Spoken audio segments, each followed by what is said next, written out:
ஹல்லேலூயா. தேவனுக்கு மகிமை உண்டாவதாக. இந்த வாரத்தின் முதல் நாளாய் பரிசுத்த நாளிலும் மீண்டும் ஆண்டவராய் தேவனை தொழுது கொள்ளும் பாக்கியம் பெற்றுக் கொண்டதற்காக ஆண்டவருக்கு ஸ்தோத்திரம். இந்த ஜனத்தை எனக்கென்று ஏற்படுத்தினேன், இவர்களின் துதியை சொல்லி வருவார்கள். நம்மை எதற்காக ஏற்படுத்தினார்? முன்னமே தாயின் கர்ப்பத்தில் இருக்கும்போதே முன்னமே இதற்கென்று ஏற்படுத்தினார். எதற்காக? கர்த்தரை துதிக்க. கர்த்தருக்கு நன்றி செலுத்துவது அது தேவனுக்கு மகிழ்ச்சி, சாத்தானுக்கு பீட்ஸ் என்று நாம் அறிந்திருக்கிறோம். அதற்காக ஆண்டவருக்கு எவ்வளவு துதிக்கிறோமோ அவ்வளவுக்கு நமக்கு எதிராக இருக்கிற கோட்டைகள்லாம் நொறுங்கி போய்விடும். மனிதனால் தகர்க்க முடியாத எரிகோ மதிலை தேவனுடைய ஆசாரிகளும் தேவ பிள்ளைகளும் ஏறெடுத்த துதியினால், துதியின் எக்கால சத்தத்தினால் நொறுங்கி விழுந்தது. அப்படி போல இந்த ஆவிக்குரிய பயணத்தில் நமக்கு அடிக்கடி முட்டுச்சுவர்கள், நமக்கு குறுக்கு சுவர்கள் வந்து குறுக்கிடும். இதை தேய்க்க ஒரே ஒரு கருவி என்ன? துதி. துதி. துதியின் ஆயுதம் என்று சொல்லி இருக்கிறது. அந்த ஆயுதத்தினால நம்முடைய வாழ்க்கையில் எவைகள் எதிரடையாக வருகிறதோ அவைகளெல்லாம் அகற்றப்படும், அவைகள் தள்ளி போய்விடும் என்று வேதம் சொல்லுகிறபடினால் இதை கற்றுக்கொள்ளுங்கள். எப்பொழுதும் துதிக்கணும், வாயை பொத்தி கொண்டிருக்க கூடாது, துதிக்கணும். அதுதான் உங்களுக்கு விரோதமாய் எழும்புகிற தீமைகளை நிர்மூலமாக்குகிற ஒரு கருவி தேவன் தந்திருக்கிறார். அதை நாம் பயன்படுத்தும். தேவனுக்கு மகிமை. இன்று நாம் தியானிக்க போகிற ஒரு சிறிய ஆலோசனை தான். தேவனுக்கு மகிமை உண்டாவதாக. தேவனுக்கு ஸ்தோத்திரம். அதை நாம் தியானித்து நம்முடைய வாழ்க்கையிலேயும் அவைகளை கடைபிடிக்க நம்ம ஆண்டவர் உதவி செய்வாராக. உலகத்தில் வாழுகின்ற எல்லா மனிதர்களுமே பொதுவாய் தேவனை விசுவாசிக்கிறார்கள். இயேசு கிறிஸ்து தேவன் என்று நாவுகளாகவும் அறிக்கை செய்யும், முழங்கால்களாகவும் முடங்கும் என்ற வாக்கு தத்துவம், வார்த்தை இறைவனுக்குரியது. அதாவது எல்லாருடைய இடங்களிலேயும் இயேசு கடவுள் தான் என்பது தெரியும், சாத்தானுக்கும் தெரியும். தேவனுக்கு மகிமை. ஆனபடினால் இன்று நமக்கு தருகிற ஆலோசனை, நாமும் விசுவாசிகள் தான். விசுவாசிக்கிற விசுவாசிகள், விசுவாச குடும்பங்கள் என்று தேவனுடைய வார்த்தை சொல்லுகின்றது. அதுபடினால இந்த விசுவாசத்தில் ரெண்டு காரியம் இருக்கிறது.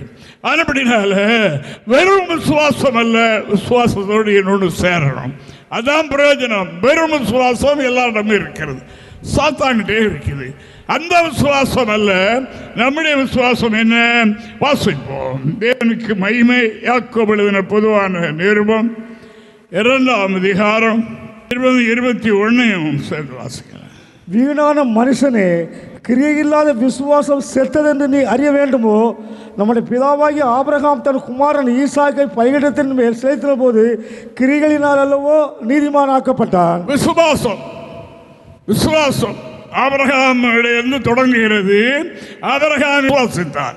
குழந்தை கிடைக்கிறதற்கு முன்னால் அவர் கிடைக்கும் என்ற நம்பிக்கையோடு, விசுவாசத்தோடு அவர் இருந்தார். இப்பொழுது தேவன் வாக்கு தத்தம் பண்ணப்பட்ட அந்த வாக்கு தத்தத்தை பெற்று அவர் கொடுத்த அந்த சுதந்திரம் இப்ப வளர்ந்து பெரிய ஆளாயிற்று.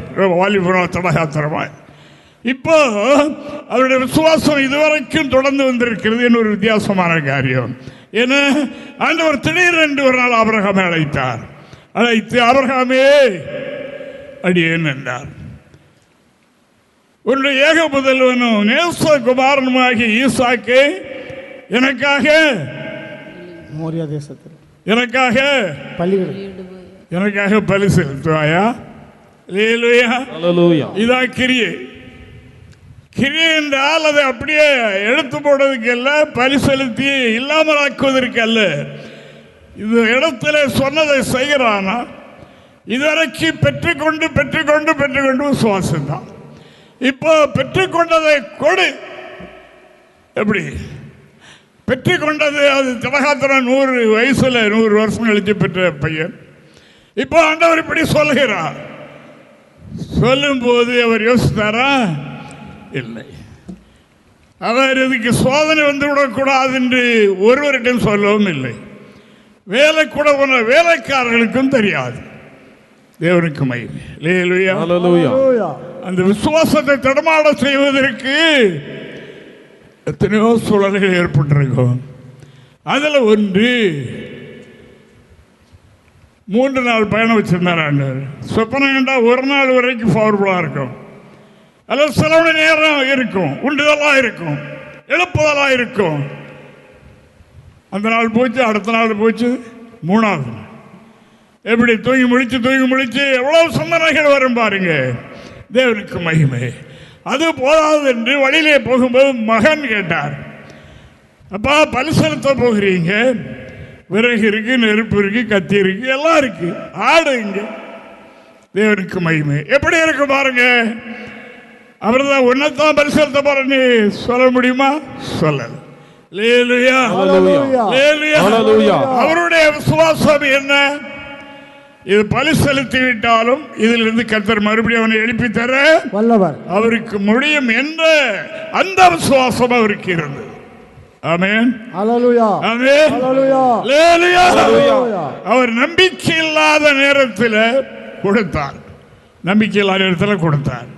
இப்போது இப்படி சொல்லுகிறார், அது செய்வேன்.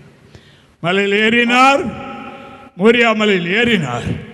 ஏறி குறிக்கப்பட்ட இடத்துல போய் இன்னொரு ஜெபம் பண்ணி பார்ப்போமா என்று பண்ணினாரா? இன்னும் ஒருவேளை கர்த்தர் தான் மாற்றி சொல்றாரப்பா. ஏன்னா இது முடியாத ஒரு காரியம் அல்லவா? தேவனுக்கு மகிமை. இன்னொரு ஜெபம் பண்ணி பார்க்கலாமா என்று எண்ணவில்லை. மடமடா என்று பலிபீடத்தை கட்டினார்.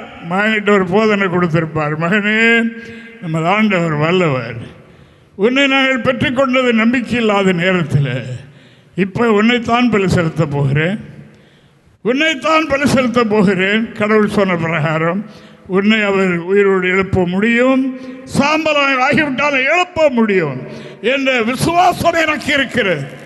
பையன் எவ்வளவு பெரிய ஆள் பாருங்க. அப்பாவுக்கு வயசாயிட்டு தள்ளி போட்டுட்டு ஓடி இருக்க முடியும், தள்ளிவிட்டு வீட்டுக்கு வாங்க ஓடி இருக்கலாம், போகவில்லை. அப்பனுடைய வாரத்துக்கு அப்படியே கீழ்ப்படி, அப்படியே கீழ்ப்படிந்தான்.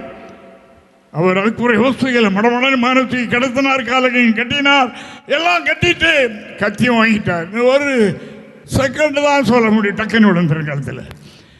அந்த நேரத்தில் தான் ஆண்டவருடைய சத்தம் மறுபடியும் உண்டாயிற்று.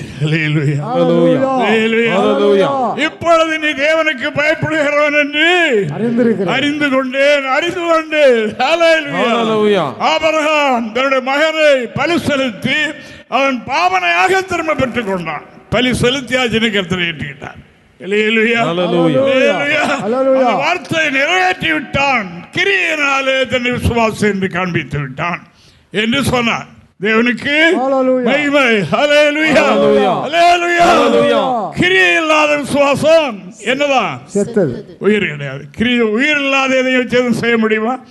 அப்படி நம்முடைய வாழ்க்கையில் இவ்வளவு பெரிய காரியங்களை கர்த்தர் நமக்கு சொல்ல மாட்டார். நமக்கு அது நமக்கு தாங்கும் சக்தியும் இல்லை. ஆனால் நமக்கேற்ற பிரகாரம் ஒவ்வொரு வகையிலேயும் நம்முடைய விசுவாசம் சோதிக்கப்படும், செக்கப் பண்ணப்படும். இந்த இடத்துல நம்முடைய விசுவாசத்தை கிரியையிலே காட்டுறோமா, இதில் மிரள்றோமா என்றெல்லாம் பார்ப்பார். தேவனுக்கு மகிமை உண்டாவதாக. அருமையான கர்த்தருடைய பிள்ளைகளே, விசுவாசம் நம்ம எல்லாருக்கும் விசுவாசம். இயேசு விசுவாசித்து தான் நம்முடைய பொறுப்புகள், பாரங்கள், வேலைகள், ஜோலிகள் எல்லாம் போட்டு விட்டு அங்கு வந்திருக்கிறோம். இயேசு மேலுள்ள விசுவாசம். ஆனால் இந்த விசுவாசம் எப்படி இருக்கணுமா? கிரியை உள்ள விசுவாசமா இருக்கு. பிந்துதா சோதனை இதில் அதிகரிக்குதா, கிரியில என்ன நடக்கு, என்ன நடந்துகிட்டு இருக்கு என்ன ஒரு பார்ப்பார். அப்படி தேவனுக்கு மகிமை. சாத்தானுக்கும் விசுவாசம் வேண்டாம். மனிதர்களை விட ஒரு கூடுதல் விசுவாசம் அவருக்கு இருக்குது. அது என்ன விசுவாசம்? யாக்கோபு 2:19 வாசிங்க பாப்போம். தேவன் ஒருவர் உண்டென்று விசுவாசிக்கிறாய். தேவன் ஒருவர் உண்டென்று அவர் கர்த்தராகிய இயேசு கிறிஸ்துதான் என்று விசுவாசிக்கிறாய். அப்படி செய்கிறது நல்லதுதான். அது நல்லதுதான். பிசாசுகளும் விசுவாசித்து நடுங்குகின்றன. பிசாசு எப்படி இருக்கா? விசுவாசம் மட்டுமா நடுங்குகிறான். ஏன்னா அவர் யாருன்னு அவனுக்கு தெரியும், அவர் எப்படிப்பட்டவர் என்று தெரியும். ஒரு வார்த்தை சொன்னால் முன்னுக்கு நிற்க முடியாது என்ன அவனுக்கு தெரியும். ஆனால் அவர் கண்ணுடனே கிடுகிடுன்னு நடக்கிறார். விசுவாசி ஒரு கடவுள் கடவுள் கடவுள் என்ன நடக்கிற மனிதர்களுக்கு அந்த இது இல்லையே, அந்த நடக்கமெல்லாம் ஒன்றும் கிடையாது. விசுவாசமே தேஞ்சி தேஞ்சி தேஞ்சி செலவழியில் போயிடுது. சந்தர்ப்பம் வரும்போது அப்படி ஆயிடுது. அப்படி அல்ல. கிரியை இல்லாத விசுவாசம் செத்தது. அது உயிர் இல்லாத சத்து போற ஒன்றை உபயோகப்படுத்த முடியாது. அது ஒன்றுக்கு ஆகாது. உயிர் இல்லைன்னா அது இனத்துக்காகும், ஒன்றுக்கு ஆகாது. தேவனுக்கு மகிமை. அன்பான தேவனுடைய பிள்ளைகளே, நம்முடைய வாழ்க்கையில் அப்படி செய்யுங்க. நம்பணும் நம்பணும். நம்முடைய அருமையான ஒரு சகோதரர் உண்டு. அவர் கேட்டார், ஐயா வெளிநாட்டுக்கு போகலாம் நினைக்கிறேன், கடன் பிரச்சனை, அதனால் பாரு சொல்கிறேன் ஜெபமணியில் கடன் போக வேண்டாம், இங்கே இரு, வெளியே போனால் என்ன ஒன்று கூட நெருக்கம் ஏற்பட்டுரும் சொன்னான். ஆனால் அவங்க எல்லாம் ரெடி பண்ணிட்டு தான் நம்மகிட்ட சொல்ல வந்திருக்காங்க. எல்லாம் ரெடி, நாளைக்கு பிளேட்னா அன்றைக்கி சொல்லி ஜெபம் பண்ணிட்டு. ஆனால் இப்போ தான் முதல்ல கேட்குற மாதிரி நமக்கு தோணும். எப்படி எல்லாம் ரெடி, அப்புறம் அடுத்த வாரத்தை என்ன வருது, ஐயா எல்லாம் ரெடி நாளைக்கு போ. அப்படியா, ஓகே, தேவனுக்கு மகிமை, போய்விட்டு வாருங்கள். கூடுதல் சொல்ல மாட்டேன், ஏன்னா நம்முடைய அருமை சகோதரர்கள் இங்கே உண்டு. தேவனுக்கு மகிமை. அன்பான தேவனுடைய பிள்ளைகளை அங்கே போய்பட்ட நெருக்கடி கொஞ்சம் அல்ல. போனுக்கு மேல் போன் வந்தது, கடத்துக்கு மேல் கடன் ஏறிக்கொண்டிருக்கிறது. அப்புறமா ஜெபமனு கர்த்தர் ஒரு விடுதலைக்கு கொண்டு வந்தார். இன்றைக்கு கர்த்தருக்கு ஒரு தூணாக இருக்கிறார். அல்லேலூயா, தூணாக இருக்கிறார். ஆரம்படியினால் அருமையான தேவனுடைய பிள்ளைகளை கிரியை வேண்டும். கிரியை இல்லையா அது சத்தது. அதை வைத்து ஒன்றும் செய்ய முடியாது, ஒன்றுக்கு ஆகாது. தேவனுக்கு மகிமை. செத்து போனது என்ன செய்ய முடியும்? அல்லேலூயா. பெரிய ஜமீனா இருக்கலாம், பெரிய ஆளா இருக்கலாம், அவர் இருக்கிற வரைக்கும் ஐயா ஐயான்னு அவரை பின்பற்றி போகிறது 1000 இருக்கும். செத்த உடனே பாடி எப்போ எடுக்கிறீங்க, பாடி எப்போ தூக்கிட்டு போகிறீங்க, அதுக்கு மேலே அங்கே வைக்க முடியாது. ஆனப்படினால் அன்பான தேவனுடைய பிள்ளைகளே கவனியுங்கள். விசுவாசம் மட்டுமல்ல, இயேசு கிறிஸ்துதான் கடவுள் என்று விசுவாசிக்கிறது மட்டுமல்ல, தான் தேவன் நான் அவருடைய பிள்ளை என்கிறதை கிரியின் மூலமாக காட்டணும். அது நமக்கு ஏற்படுகிற எந்த ஒரு சூழ்நிலையாகவும் இருக்கலாம். ஆபிரகாம் மாதிரி இல்லை, அது பெரிய விசுவாசம். தேவனுக்கு மகிமை. ஆனால் அப்படிப்பட்ட சூழ்நிலைகள் வரும்போது கிரியிலே காட்டணும். இயேசு கிறிஸ்து ஒரு குடும்பத்தின் மேல் மிகவும் பாசமுள்ளவராக அவர் இருந்தார். அந்த குடும்பத்தில் 3 பேர், 2 சகோதரிகள், ஒரு சகோதரன். அவரிடத்தில் ரொம்ப பாசமாக இருப்பார் என்று எழுதியிருக்கிறது. அப்போ அதாவது அந்த அதனுடைய போய் அந்த வீட்டுக்கு போயிட்டு பார்த்துட்டு அவர் ஆண்டவருடைய அன்பு. ஒரு நாள் அந்த சகோதரனுக்கு, அவர் பேர் லாசர், நம்ம எல்லாம் அடிக்கடி படிக்கிறது தானே, லாசரு என்கிறவர் அது ரொம்ப சிக்கா இருக்கார் என்று கேள்விப்பட்டும் ஆண்டவர் வரவில்லை. அப்புறம் இறந்து போனார், ஆண்டவர் வரவில்லை. தேவனுக்கு மகிமை உண்டாவதாக. அடக்கமும் பண்ணிவிட்டார்கள். 4 நாள் கழித்து அந்த ஏரியாவுக்கு போனார். 4 நாள் கழித்து எல்லாரும் ஆளுக்கூட சொன்னார்கள், இவர் எவ்வளவா இந்த சோதனை நேசித்தார், இப்போ வந்திருக்கிறாரு, இவனை குணமாக்கி இருக்க கூடாதா, அல்ல இந்த சத்து போன நேரத்தில் வந்து இவனை உயிரோடு எழுப்பியிருக்க கூடாதா, இவர் என்னெல்லாமோ செய்தார் என்னெல்லாம் சொன்னார். அற்புதம் செய்யத்தான் அங்கே போயிருக்கிறார். சம்பந்தப்பட்டவர்களிடத்தில் எதிர்பார்க்கிறது என்ன? கிரியை. தேவனுக்கு மகிமை. அங்கே ஆண்டவர் திரும்ப 4 நாள் கழித்து சென்றார். இயேசு கிறிஸ்து வருகிறார் என்று தெரிந்தவுடனே, ஐயோ நம்ம சகோதரன் தான் இறந்து போட்டார், என்ன நமக்கு அவருக்கு என்ன அந்த நட்பு என்னத்து என்று எண்ணவில்லை. மார்த்தாள் அவர் ஊருக்குள்ளே வருகிறதற்குள்ளே ஓடோடி போய் அவரை சந்தித்தார். அவரை சந்தித்த போது அவள் என்ன சொல்லுகிறாள் பாருங்க. ஆண்டவரிடத்தில் யோவான் 11ஆம் அதிகாரம் 25 முதல் 27 வரைக்கும் உள்ள வசனங்களில் அவள் சொல்லுகிறாள், ஆண்டவரே நீர் அன்று இங்கு இருந்திருப்பீரானால், சோமலாமர் இருக்கும்போது வந்திருப்பீரானால் என்னோட சகோதரன் மரித்திருக்க மாட்டான் என்று சொன்னபோது ஆண்டவர் சொல்லுகிற வார்த்தையை கேளுங்கள். இயேசு அவளை நோக்கி, நானே உயிர்த்தெழுதலும் ஜீவனுமாய் இருக்கிறேன், என்னை விசுவாசிக்கிறவன் மரித்தாலும் பிழைப்பார். மரித்து விட்டான் என்று என்ன வேண்டாம், என்னை விசுவாசிக்கிறவன் மரித்தாலும் பிழைப்பான். அதுக்கு தான் வந்திருக்கிறேன் என்கிற அர்த்தத்தில் சொன்னார். என்னை விசுவாசிக்கிறவன் மரித்தாலும் பிழைப்பான். உயிரோடு இருந்து என்னை விசுவாசிக்கிறவன் எவனும் என்னென்றைக்கும் மறியாமல் இருப்பான். இதை விசுவாசிக்கிறாயா என்றார். விசுவாசிக்கிறாயா என்றார். ஆமாண்டவரை விசுவாசிக்கிறேன். அதற்கு அவள், ஆமாண்டவரே, நீர் உலகத்தில் வருகிறவரான தேவகுமாரனாகிய கிறிஸ்து என்று நான் விசுவாசிக்கிறேன் என்றாள். இருக்கட்டும், தேவனுக்கு மகிமை உண்டாவதாக. அதாவது நான் இதை விசுவாசிக்கிறேன். அவ என்ன சொல்லுகிறார், கடைசியில் ஒரு உயிர்த்தெழுதல் உண்டு. ஆனப்படினால அந்த உயிர்த்தெழுதலில் என்னுடைய சகோதரன் உயிரோடு எழுந்திருப்பான். அதை நான் விசுவாசிக்கிறேன், கண்டிப்பாக விசுவாசிக்கிறேன். இல்லை, இப்பொழுது அவனுடைய சகோதரன் எழுந்திருப்பான். இதை விசுவாசிப்பதான பெரிய காரியம். மரித்தோர் உயிர்த்தெழுகிற அந்த கடைசி காலத்தில் உண்டாகிற அந்த உயிர்த்தெழுதல் அல்ல, இப்பொழுது 4 நாளாயிட்டா உயிரோடு எழுப்பத்தான் வந்திருக்கிறேன் என்று இயேசு சொன்னார். அதற்கு என்ன செய்யணும்? 11ஆம் அதிகாரம் 39 இருந்து வாசிங்க பார்க்கலாம். அங்கே கிரியை செய்ய சொல்கிறார். அந்த விசுவாசத்தை இதில் தான் தேவன் அளவிடுகின்றார். விசுவாசிக்கிறோம் என்று எல்லாரும் வாயினாலே சொல்வார்கள். இதெல்லாம் எப்படி விசுவாசிப்பது, இதை எப்படி நம்புவது என்றுதான் உள்ளம் பேசிக் கொண்டிருக்கும். வாயில ஆமா ஆமா ஆமா ஆமா நீர் உயிரோடு எழுப்புகிற தேவன் என்று சொல்வார்கள். அதற்கு கர்த்தர் என்ன சொல்கிறார்? வாசிங்க. இயேசு கல்லை எடுத்து போடுங்கள் என்றார். எப்போ மரித்தவன் வைத்திருக்கிற இடத்தை காட்டுங்கள் என்று கேட்டார்.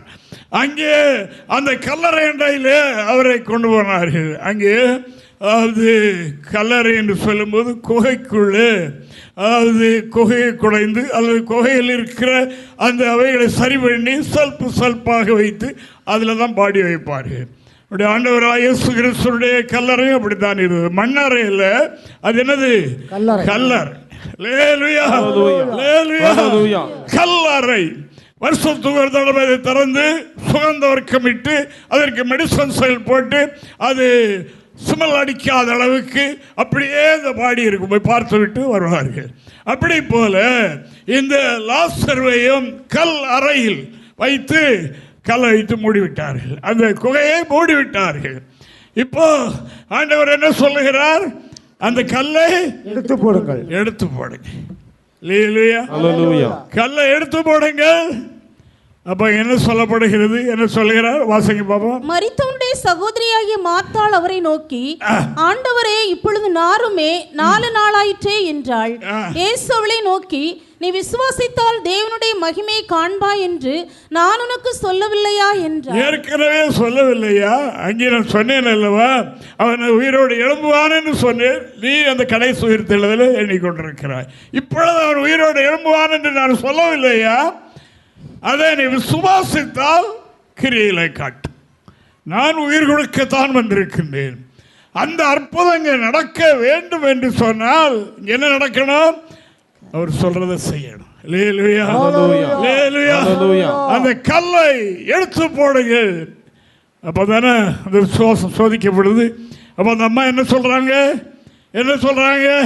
ஆண்டவரே, 4 நாளாயிட்டே நாருமே. நீ விசுவாசத்தால் தேவனுடைய மகிமையை காண்பாய் என்று நான் உனக்கு சொல்லவில்லையா? என்று கேட்டார். வாசிப்போம். அப்பொழுது மரித்தவன் வைக்கப்பட்ட இடத்திலிருந்து கல்லை எடுத்து போட்டார்கள். இயேசு தம்முடைய கண்களை ஏறெடுத்து, பிதாவே, நீர் எனக்கு செவி கொடுத்தபடியினால் உம்மை ஸ்தோத்திரிக்கிறேன். நீர் எப்பொழுதும் எனக்கு செவி கொடுக்கிறீர் என்று நான் அறிந்திருக்கிறேன். ஆனாலும் நீர் என்னை அனுப்பினதை சூழ்ந்து நிற்கும் ஜனங்கள் விசுவாசிக்கும்படியாக அவர்கள் நிமித்தம் இதை சொன்னேன் என்றார். தேவனுக்கு மகிமை. கல்லை எடுத்து போட்டார்கள். அடுத்தது ஆண்டவர் சொன்னார், லாசருவே வெளியே வா. மரித்தவன் வெளியே வந்தான். அப்போ விசுவாசம், கிரியையுள்ள விசுவாசம் யாரிடத்தில் உண்டோ அவர்களிடத்தில் கர்த்தர் அற்புதமான காரியங்களை செய்வார். அற்புதமான காரியங்களை செய்ய இன்றும் ஆயத்தமாய் இருக்கிறார். நமக்கு மிஞ்சின விரும்ப அறிவுக்கு எட்டாததும் நம்மால் முடியாததுமான காரியமாக அது இருக்கும். இதுவரை கேள்விப்பட்டாத ஒன்றாக அது இருக்கும். அப்படி இருந்த போதிலும் இயேசுவை விசுவாசிப்பது இந்த காரியம் என்னால் முடியும் என்று சொல்லியிருக்கிறார் அல்லவா. நம்மளோட பேசுறது குறைவாக இருந்தாலும் வேதத்தில் சொல்லியிருக்கிறது. தேவனுக்கு மகிமை உண்டாவதாக. தேவனுக்கு மகிமை உண்டாவதாக. அப்படினால் கல்லை எடுத்து போட்டார்கள், லாசர் வெளியே வந்தான் என்று வேதம் சொல்லுகின்றது. தேவனுக்கு மகிமை உண்டாவதாக. இன்றும் நமது ஆண்டவர் பாவத்திலே மரித்து போன மனிதர்களை, இவர்களெல்லாம் ரட்சிக்கப்பட மாட்டார்கள், இவர்கள் எங்கே ரட்சிக்கப்பட போறாங்க, இதெல்லாம் நடக்கிற காரியமாம் என்று நாம் எண்ணலாம். அவர் சொல்லுகிறதை நாம் செய்வோம் என்று சொன்னால் அங்கே ஜீவன் உண்டாகும், ரட்சிப்பு உண்டாகும். எலும்பு கூட நிறைந்த ஒரு பள்ளத்தாக்கை ஆண்டவர் காட்டினார் தீர்க்கனுக்கு. ஆண்டவர் கேட்டார், இந்த எலும்பு கூடுகளெல்லாம் உயிர் பெறுமா என்று கேட்டார். உயிர் பெறலாம், வளர்ந்து போகிற எலும்பு கூடு, அங்கே எலும்புகள்லாம் சுதறி கிடக்கிறது. உமக்கு தெரியும், எனக்கு அதை பற்றி நம்பிக்கை இல்லை, தேவனுக்கு அது உமக்கே தெரியும் என்று சொன்னார். ஆண்டவருக்கு மகிமை. அப்பொழுது கர்த்தர் சொன்னார், இதை பார்த்து தீர்க்க தரிசனம் சொல்லு. இதை பார்த்து எலும்பு கொடு சொல்றதை செய்யணும் இல்லையா. இதை போட்டு உலர்ந்து கிடக்கிற இத்தனை வருஷத்துக்கு முன்னால எலும்புகள் உயிர் பெறுமா, இதற்கு ஒரு தீர்க்க தரிசனமா, இதற்கு ஒரு உபதேசமா என்று எண்ணலாம். இல்லை, அவர் கர்த்தர் சொன்ன பிரகாரம் செய்தார். தீர்க்க தரிசனம் சொன்ன உடனே அங்கே என்ன ஆயிற்று? பெரிய இறைச்சல், ஒரு பெரிய அசைவு உண்டாயிற்று. சிதறிடந்த எலும்புகளெல்லாம் அதன் பாடியோடு போய் சேர்ந்தது. அதில் உருவமாக எழுப்பி நின்றது, பேசினது என்று கர்த்தருடைய வார்த்தை சொல்கிறது. கடைசி காலத்திலே கர்த்தர் செய்ய போகிற காரியம் அதுவாக இருக்கிறது.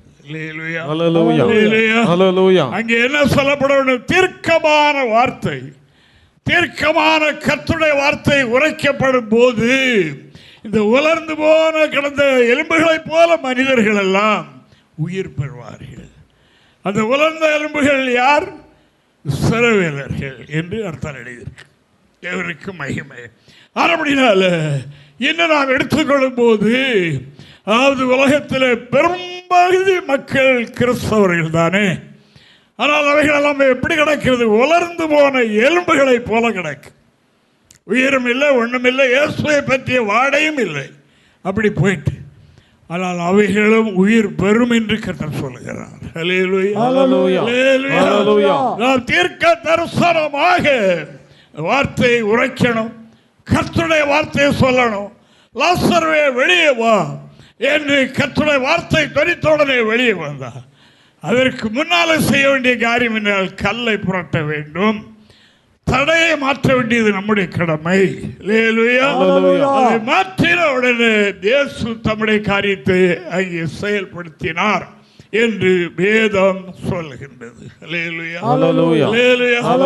ஆண்டவர் கிரியை செய்ய வேண்டும் என்று சொன்னால் அதற்கு முன்னாலே நமக்கு கொடுத்திருக்கிற கட்டளைகளை நாம் நிறைவேற்ற வேண்டும். நிறைவேற்றும் போது அவர் அந்த காரியத்தில் தலையிடுவார். என்று இறைவாக்கு சொல்லுகிறபடியினால் ஆண்டவரை நான் சோதரிக்கிறேன். Hallelujah. என்று சத்திய வேதம் சொல்லுகிறபடினால ஆண்டவரை நான் துதிக்கிறேன். தேவனுக்கு மகிமை உண்டாவதாக.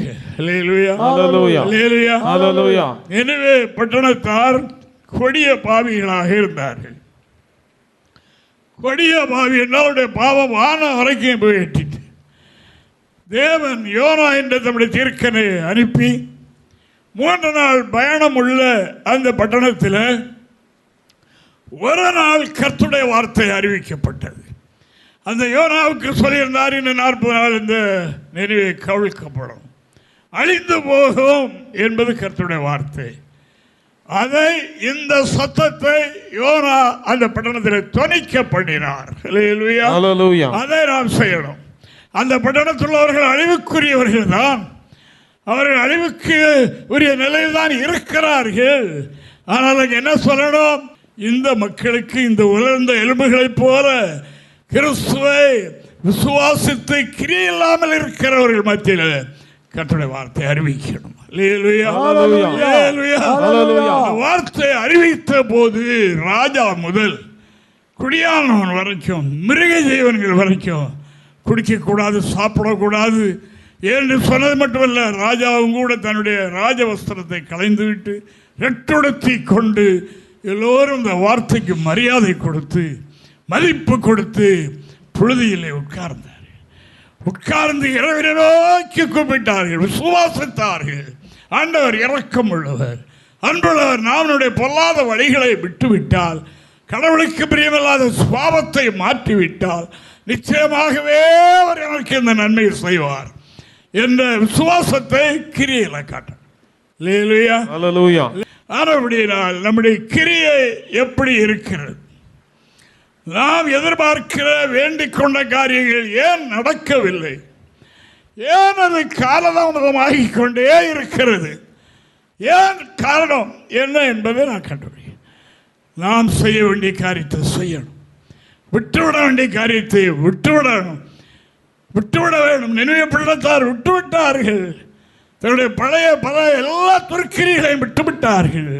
வெறும் ட்ரெஸ்ஸை மட்டும் மாற்றல, சாப்பிடாம மட்டும் இருக்க உபவாசம் இருந்தது மட்டுமல்ல, அவர்கள் தன்னுடைய பழைய கிரியைகள் எல்லாம் மாற்றிவிட்டார். அவருடைய கிரியைகளை அதைத்தான் கர்த்தர் பார்த்தார். இவர்கள் அதாவது நம்மை விசுவாசித்து நாம் அனுப்பின வார்த்தையை நம்பி இவர்கள் தன்னுடைய பொல்லாத கிரியைகளை விட்டு மனம் திரும்பி விட்டார்கள் என்று தேவன் கண்டு தான் அவர்களுக்கு செய்வேன் என்று சொன்ன காரியங்களை அவர் மாற்றிவிட்டார். செய்ய மாட்டேன் என்று விட்டார். அதான் இன்றைக்கு வேணும். பிள்ளைகளே, நான் கர்த்தரை விசுவாசிக்கிறோம், அற்புதத்தை நாம் நம்புகின்றோம், எதிர்பார்க்கின்றோம். ஆனால் முதலாவது செய்ய வேண்டிய காரியம் என்ன?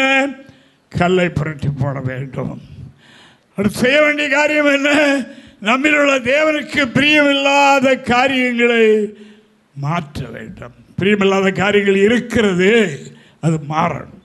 அதை மாற்றிவிட்டு நான் தேவனை நோக்கி கூப்பிடும் போது கர்த்தர் அந்த காரியத்தில் தலையிடுவார். இங்கே நான் பாருங்க, யோனாவின் புஸ்தகத்தில் வாசிங்க, யோனாவின் புஸ்தகத்தை வாசிங்க, 3ஆம் அதிகாரம் 10வது வாக்கியத்தை வாசிங்க பாபா. அவர்கள் தங்கள் பொல்லாத வழியை விட்டு திரும்பினார்கள் என்று தேவன் அவருடைய கிரியைகளை பார்த்து தாம் அவர்களுக்கு செய்வேன் என்று சொல்லியிருந்த தீங்கை குறித்து மனஸ்தாபப்பட்டு அதை செய்யாதிருந்தார்.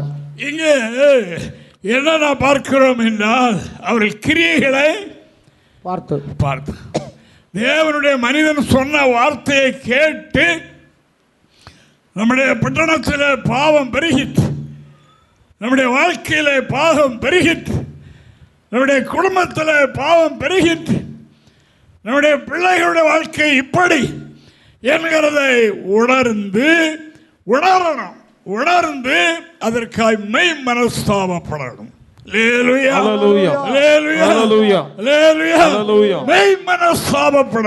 மெய் மனஸ்தாபப்பட்டு அதை விட்டு திரும்பிவிட்டோம் என்று தெரியும் போது நம்முடைய வாழ்க்கையிலே குடும்பத்திலே கர்த்தர் தலையிடுவார். கர்த்தர் நாம் ஏற்கிற ஜெபத்திற்கு பதில் அளிப்பார், தருவார்.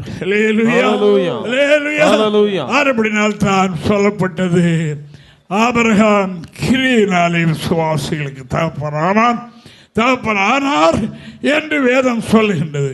இந்த நினிவே பட்டணத்தார் தங்களுடைய கிரியைகளை விட்டு மனம் திரும்பினார்கள் என்று தேவன் அறிந்து அந்த பட்டணத்துக்கு செய்வேன் என்ற தீமையை விட்டு விலக்கினார், மாற்றிக்கொண்டார் என்று கர்த்தருடைய வார்த்தை சொல்லுகிறபடியா ஆண்டவரை நான் துதிக்கிறேன்.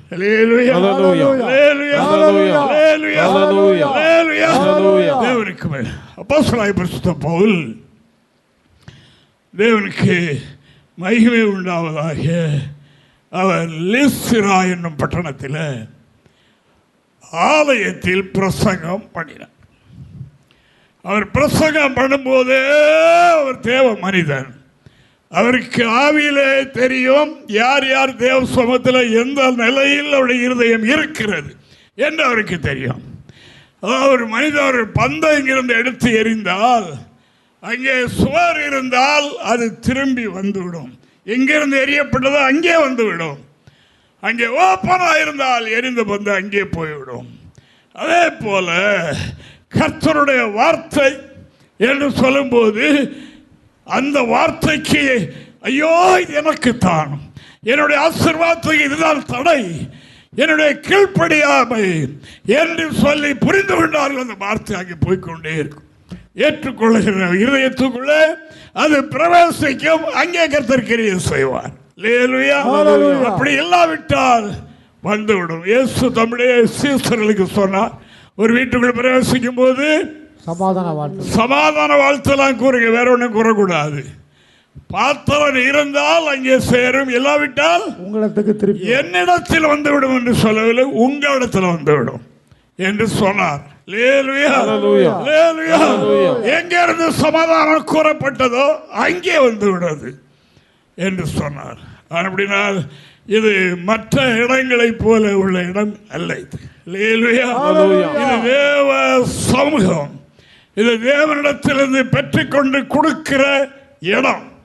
அவைகளை யார் இருதயத்தை திறந்து வாங்கி கொண்டார்களோ அவர்களுக்கு அது ஆசீர்வாதமாக இருக்கும் என்பதை உங்களுக்கு சொல்கிறேன். அது உலர்ந்த எலும்புகளானால் உயிரடையும். மரித்து அடக்கமனப்பட்டு 4 நாள் கழித்த பிரேதமாயிருந்தாலும் சரி, அது உயிரோடு எழும்பும்.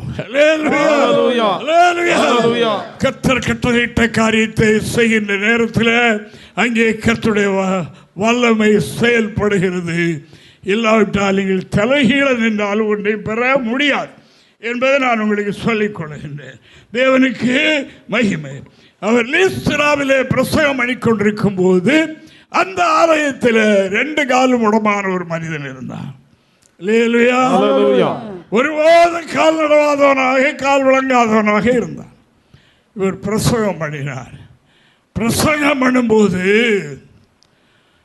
அவர் பிரசங்கம் பண்ணும்போது அப்படியே பார்க்கிறார். அந்த கால் விளங்காமல் இருக்கிறான் அல்லவா, அவனுக்குள்ள அந்த வார்த்தை போகுது. அந்த வார்த்தை போகுது. என்ன போகுது? அதாவது அவர் பேசுகிற இந்த வார்த்தை எனக்கு, இது எனக்கு கர்த்தருடைய வார்த்தை, நான் நடந்துருவேன், இப்படியே நான் நடந்துருவேன், என்னில் அது கிரியை செய்கிறது என்று அவன் அந்த விசுவாசத்தில் அந்த வார்த்தையை பிடுங்குகிறது மாதிரி பிடுங்கி சாப்பிடுகிற மாதிரி செய்தார். இவர் பிரசங்கிக்கிறவருக்கு அது தெரிந்தது. அவர் பார்க்கும்போது அவனுடைய ரட்சிப்புக்கு ஏற்ற விசுவாசம் உண்டென்று கண்டு இங்கெல்லாம் நிற்கிறார். அவர் அங்கே இருக்கிற மனிதனுடைய உள்ளத்தை அவர் பார்க்கிறார். அவனிலே இந்த வார்த்தை செயல்படுகிறது என்று தெரிந்து இரத்த சத்தமாக எழுந்த நடை என்று சொன்னார். வாசிங்க, தேவனுக்கு மகிமை உண்டாவதாக.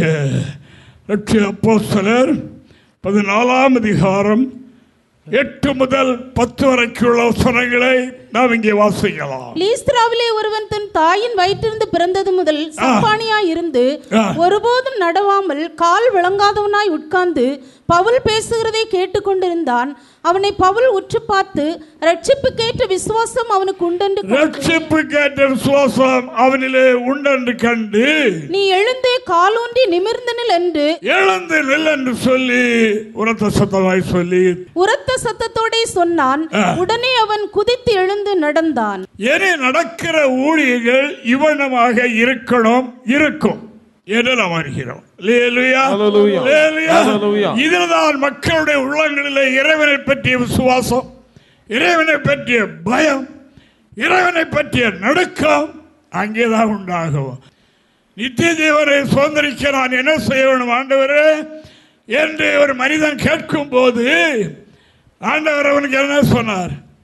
அவனிலே அன்பு கூர்ந்து, அன்பினால வருகிற வார்த்தைகள் தான் இது.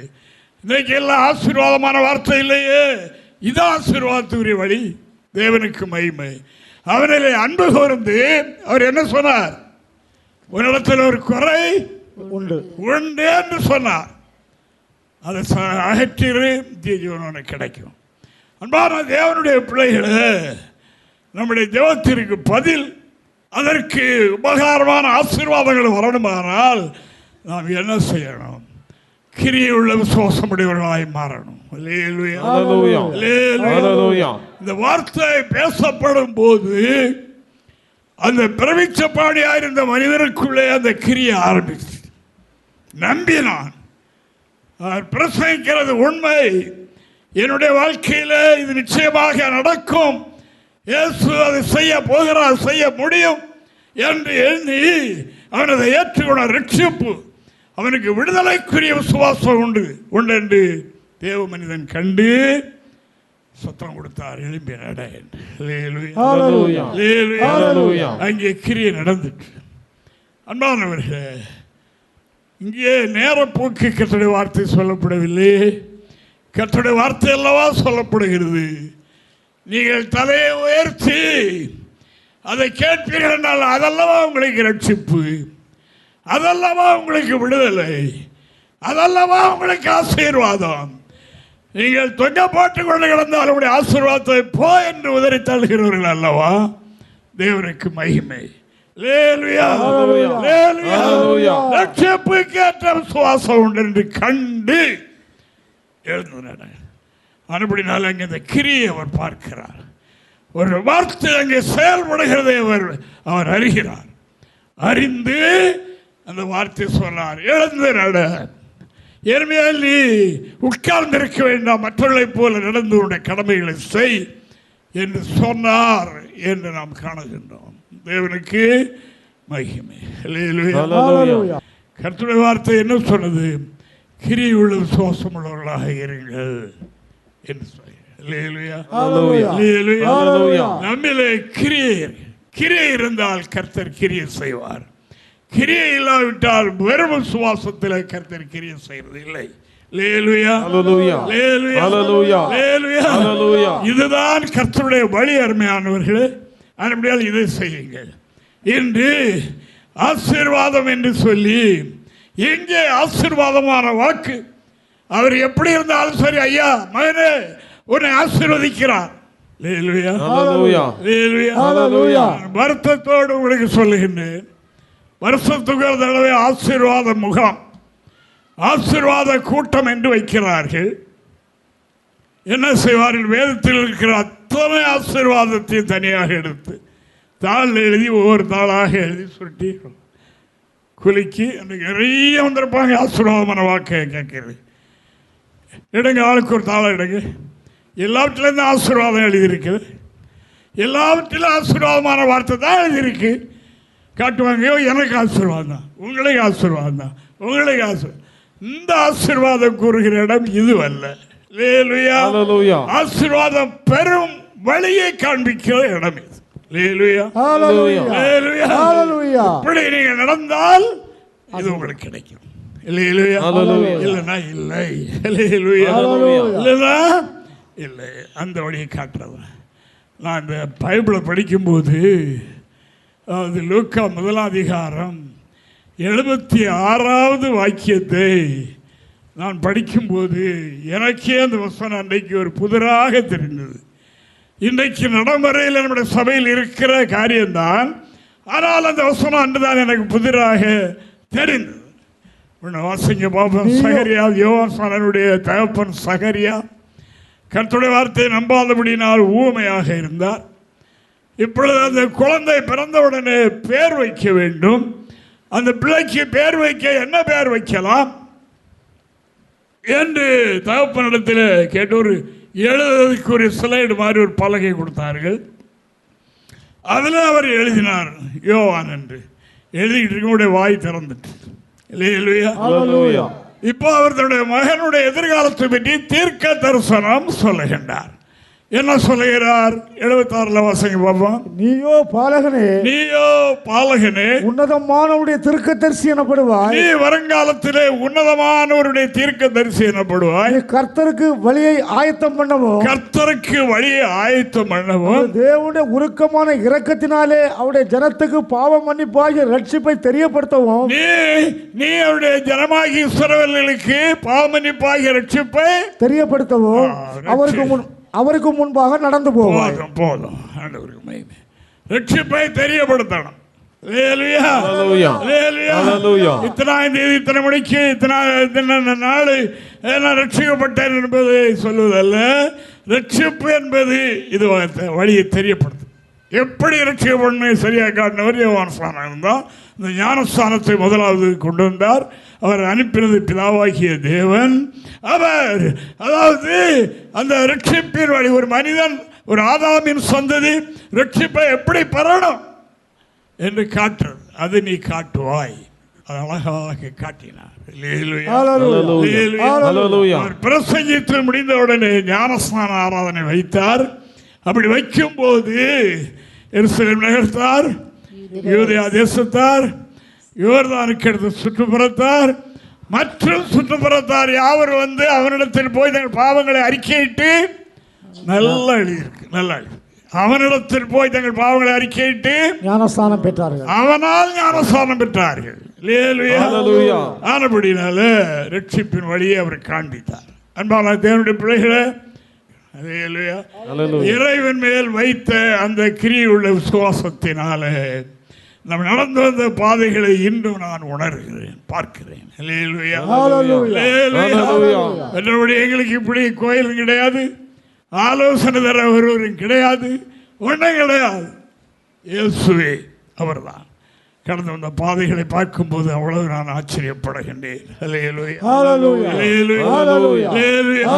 நம்முடைய கஷ்ட துன்பங்கள், நம்முடைய காரியங்கள் தோற்றத்திலேயோ நம்முடைய ட்ரெஸ்ஸிலேயோ நம்முடைய வாழ்க்கையில யாரும் காண முடியாது. அதானையா ஊழியம். வேற என்னத்தை எதிர்பார்த்து செய்கிற ஊழியமா? ஊழியம் இல்லை. தேவனுக்கு மகிமை உண்டாவதாக. ஊழியம் என்றால் என்ன? தேவனுக்கு மகிமை உண்டாவதாக. அப்படி ஊழியத்தை செய்தான் இங்க வந்து நிற்கிறோம். இதுக்கு அங்க போறதுக்கு வழி இல்லை, அங்க கடல் கிடக்கு. இதுவரைக்கும் கொண்டு வந்துட்டார். கர்த்தருடைய பிள்ளைகளை கவனியுங்க. கிரி இல்லாத விசுவாசம் சின்ன ஒரு காரியத்தில் குழக்கன்னு விழுகிறதில்ல. அதாவது அப்படிப்பட்ட விசுவாசம் அல்ல. அதை கர்த்தர் எதிர்பார்க்கவில்லை. அதை பிறருக்கு சொல்லிக் கொடுக்க முடியாது. நம்ம வாழ்க்கையே தான் பிரசங்கமாக இருக்கு. சொன்னா சொல்லிக் கொண்டுதான் போகுது. தேவனுக்கு மகிமை, தேவனுடைய பரிசுத்த நாமத்திற்கு மகிமை உண்டாவதாக. அன்பான தேவனுடைய பிள்ளைகளை, கிரியுள்ள விசுவாசத்தில் இருப்போம். ஆண்டவர் ஒருபோது நீதிமான பசியினால் வாட விட மாட்டார், தள்ளாட விட மாட்டார். அவருடைய சந்ததிகளையும் கைவிட மாட்டார். அக்கிரியை உள்ள விசுவாசமுடையவர்களாக இருப்போம். எவ்வளவு பெரிய சூழ்நிலைகள் மத்தியிலேயும் கர்த்தருடைய வார்த்தை என்ன சொல்கிறது? கர்த்தருடைய வார்த்தையை கேட்ட மாத்திரத்தில் அவர்கள் துர்க்கிரிகளை விட்டுவிட்டார்கள். தங்களுடைய கிரியிலே அவர் காண்பித்தார்கள். தேவனிடத்திலிருந்து வந்த வார்த்தை நம்புகிறேன். என்னுடைய வாழ்க்கையில் குறைபாடு உண்மைதான். இதோடு இன்றோடு விட்டு விடுகிறேன்.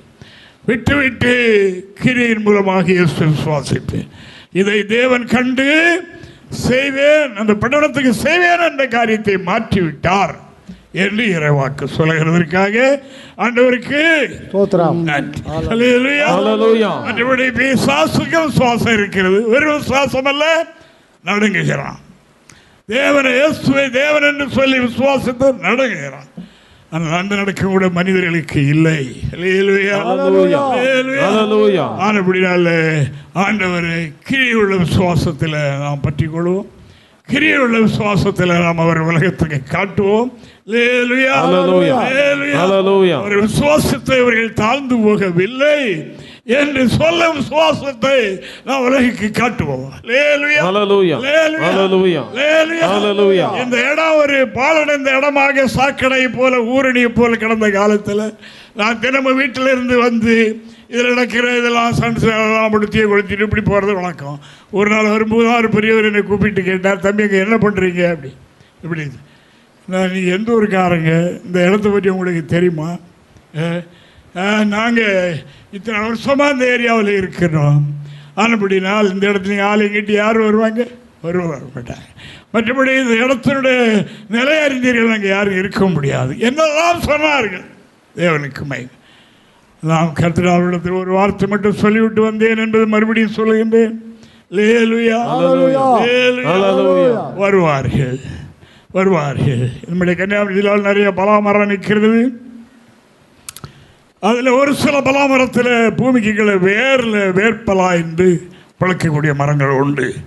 ஆனால் அப்படினால அந்த வேரில் பழம் பழுக்கும் போது யாருக்கும் தெரியாது, எந்த அதோட சூழ்நிலை அழைப்பும் ஒன்றும் கிடையாது. ஆனால் அது பழுத்த போது யாருக்கு தெரியும்? தேனீக்களுக்கு தெரியும். அது காய் பெருசாக பூமியில் கீரல் விடும், அது வழியே அந்த ஈக்கெல்லாம் உள்ளே போகும். அப்போ தெரியும் அந்த உள்ள பலாப்பழம் பழுத்திருக்கு. எது?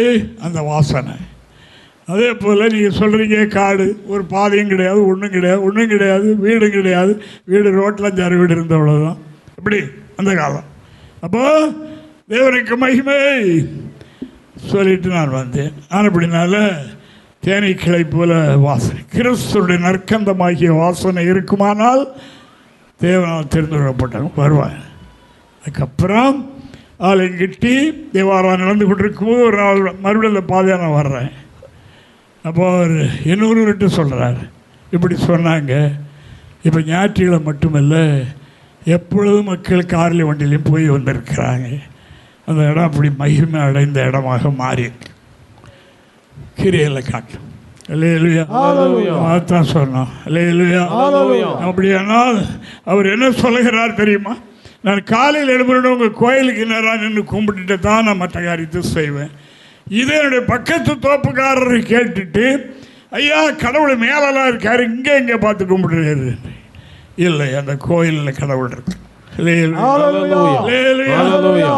அந்த கோயிலில் இருக்கிற கடவுளை கும்பிட்டு தான் என்னுடைய கடமையை செய்வேன் என்று அவர் சொன்னேன் என்று பின்னர் அவர் வருவார், இடையிடையே சொல்லுவார்.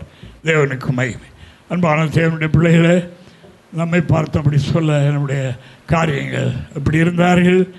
தேவன் தங்களுடைய வாழ்க்கையில் எந்த ஒரு சூழ்நிலையிலேயும் மிரளாமல், அவைகள் மத்தியில் பிறர் கண்டு ஏளனம் பண்ணுவதற்கு அளவுக்கு நம்முடைய தோற்றங்களை வைத்துக் கொள்ளாமல் உறுதியாக கிரியிலே நாம் விசுவாசிக்கிற கடவுளை காட்டுவோம். கர்த்தர் நம்மை ஆசீர்வதிப்பார். அல்லேலூயா, அல்லேலூயா, அல்லேலூயா, அல்லேலூயா, அல்லேலூயா. இயேசு வரப்போகிறார். வந்து என்ன பண்ணுவார்? அவனுடைய கிரியைகளுக்கு தக்க பலனை அவனுக்கு கொடுப்பார். கொடுக்கத்தான் வரப்போகிறார். அவர் எல்லாம் பார்த்து கொண்டிருக்கிறார். என்னையும் பார்க்கிறார், உங்களையும் பார்க்கிறார், எல்லாரையும் பார்க்கிறார். அவர் வரும்போது அந்த பரிசை கொண்டு வருகின்றார். இங்கே அடிக்கடி இப்போ விழுகிறது, இழந்திருக்க விழுந்து அப்படி அல்ல. அவர்கள் கிரியையிலே இயேசுவை தங்கள் கிரியையிலே இவர்தான் கடவுள் என்று காட்டுறவர்களுக்கு அவர் பலனளிக்க வரப்போகிறார் என்று ஒரு வசனத்தை மட்டும் வாசிக்கலாம். வெளிப்படுத்தல் 22:12 நாம் வாசிப்போம். இதோ சீக்கிரமாய் வருகிறேன், அவனவனுடைய கிரியைகளின்படி அவனவனுக்கு நான் அளிக்கும் பலன் என்னோடு கூட வருகிறது. பெருமையாக வரவில்லை, அவனவனுடைய கிரியைகளுக்கு தக்க பலனை மறுபடியும் வருகிறேன். எப்போ? சீக்கிரமாய் வருகிறேன் என்று சொல்லியிருக்கிறார். சீக்கிரமாய் வரப்போகிற இயேசுவை சந்திப்பதற்கு அவர் வந்து நமக்கு ஒன்றும் இல்லாமல் அவர் வந்து வருகிறதற்கு அல்ல, நமக்குரியவைகளை நாம் பெற்றுக்கொள்ள நம்முடைய கிரியை அதிகமாக இருக்கட்டும். யார் யார் என்னங்கிறதை அவர் அறிந்திருக்கிறார்.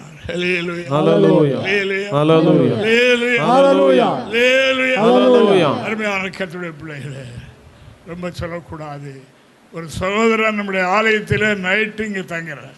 அப்போ நீங்கள் வீட்டில் தங்குங்க. எப்பாவது இல்லை, நான் இங்கே தான் தங்குறேன். டெய்லி இங்கே ஆள் இல்லாத நாட்களையும் அவர் இங்கே தங்குறார். தேவனுக்கு இது வந்து நீங்கள் நினைக்கலாம், அவருக்கு என்ன, நம்ம எல்லாரும் சுவாசிகள் என்ன நினைக்கலாம். அப்படி அல்ல. கிரியை இருக்குது பார்த்தீங்களா, அதில் தான் இருக்குது. அந்த கிரியெல்லாம் அங்கே ரெக்கார்ட் ஆகிக்கிட்டே இருக்கு. அங்கே ஞாபக புஸ்தகம் ஒரு புஸ்தகம் அங்கே இருக்குது. ஜீவ புஸ்தகம் என்ற வேறொரு புஸ்தகம் இருக்குது. ஞாபக புஸ்தகம் என்ற புஸ்தகமும் இருக்குது. அதில் நன்மை தீமை எழுதப்பட்டு கொண்டே இருக்கு. இவ்வளவு செய்து என்ன பிரயோஜனம் நினைக்கிறீர்களா? இயேசு சீக்கிரம் வரப்போகிறார். அவனுடைய கிரியைகளுக்கு தக்க பலனை கொண்டு வருகின்றார். உங்களுக்கு தருவதற்காக, உங்களுக்கும் எனக்கும் தருவதற்காக கொண்டு வரப்போகிறார். சும்மா வறுமையாக வரவில்லை. கிரியை யாரிடத்தில் அந்த கிரிய விசுவாசத்தை கிரியையிலே காட்டிக் கொண்டிருக்கின்றார்களோ, இது தேவாலயம், இது தெய்வீக காரியம், இப்படி என்று எண்ணி அப்படி நடந்து அவர்கள் தன்னுடைய வாழ்க்கையை அர்ப்பணம் செய்கின்றார்களோ, அவர்கள் அந்த நாளில் அதிகமான பலனை பரப்புகிறார்கள். இந்த பார்வை நமக்கு இருக்கட்டும். இந்த பூமியே நான் பார்த்து கொண்டு இல்லாதபடி மேலே பார்ப்போம். கர்த்தர் நம்மை ஆசீர்வதிப்பார்.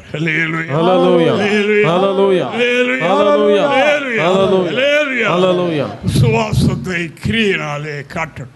இல்லாவிட்டால் அந்த சத்த வாழ்க்கை என்று வேதம் சொல்லுகின்றது. பக்தி இருக்கலாம், விசுவாசம் இருக்கலாம், கிரியை ரொம்ப முக்கியம். கிரியை முக்கியப்படுத்தி நாம் தேவனுக்காக நமக்கு கொடுத்திருக்கிற இந்த பலனும் இந்த சக்தியும் இவைகளை கொண்டு ஆண்டவருக்காக நற்கிரிகளை செய்வோம். நற்கிரிகளை செய்து அழியாமை சுதந்திரிக்க ஆயத்தப்படுவோம். இயேசு வரப்போகிறார். நம்முடைய கிரியைகளுக்கு பலன் மிகுதியாக இருக்கட்டும். கர்த்தரை ஆசீர்வதிப்பாராக. ஆமென். எங்களை தொடர்பு கொள்ள வேண்டிய முகவரி: புதிய எருசலேம் சபை, 3/248 A, தெற்கு சானல் கரை, அனந்தன் பாலம், சாலேம் நகர், ஆசாரிப்பள்ளம் போஸ்ட், நாகர்கோவில் 629201. எங்களது தொலைபேசி எண் 8931313126 மற்றும் 94895294662.